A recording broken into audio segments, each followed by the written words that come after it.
Doctors کہتے ہیں کہ جو لوگ بیماری سے لڑنا جانتے ہیں وہ دوسروں کی بنسبت جلد صحت یاب ہو جاتے ہیں۔ ایک ہسپتال میں ڈاکٹروں نے اس لحاظ سے چھاتی کے کینسر میں مبتلا 57 مریضوں پر تحقیق کی۔ دیکھا گیا کہ زندگی حاصل کرنے کی خواہش رکھنے والی اور بیماری کے خلاف لڑنے والی 10 عورتوں میں سے 7 عورتیں 10 سال تک زندہ رہیں۔ اس کے علاوہ ایسی عورتیں جو بیماریوں کے سامنے حوصلہ ہار گئیں انتقال کر گئیں۔ نیو یارک کے سرجن کہتے ہیں کہ حوصلہ مند مریض تکلیف کے باوجود بستر سے اٹھ کر صبح سویرے چہل قدمی کرتے ہیں، جبکہ بے حوصلہ مریض ایسا نہیں کرتے۔ ایک میڈیکل سینٹر میں ڈاکٹروں نے آگ سے جلے ہوئے 200 مریضوں پر تحقیق کی۔ 117 مریضوں کو جب ان کی بیماری کے خطرناک ہونے کا علم ہوا تو ان میں سے 20 جلدی مر گئے۔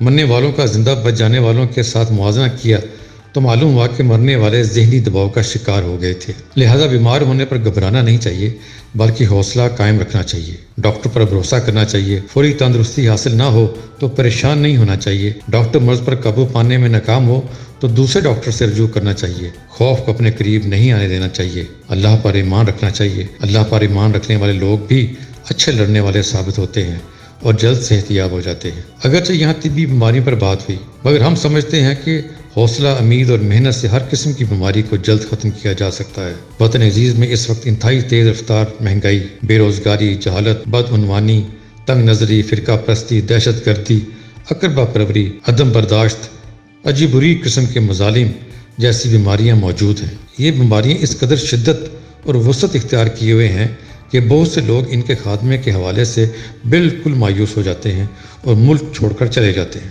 اگر ہم اب بھی حوصلے، امید اور ہمت سے کام لیں، بیماریوں کے لشکر کے خلاف پوری قوت کے ساتھ لڑیں، ان کے خلاف منصوبہ بندی کے ساتھ جاندار تدبیر کریں، دوسری بیکار جائے تو تیسری کریں، اپنی ہمت پہ یقین، آس خدا پر رکھو، پاؤں پھسلے تو اسے پھر سے جما کر رکھو۔ ناکام ہونا بری بات نہیں ہے، مایوس ہونا بری بات ہے۔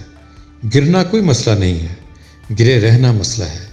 اس لیے خوف کو اپنے قریب نہ آنے دیں، خدا پر ایمان رکھیں، اس کی ہدایات پر عمل کریں، اس سے نصرت کی دعا مانگیں، تو امید ہے پاکستان بھی جلد صحت مند ملک بن جائے گا۔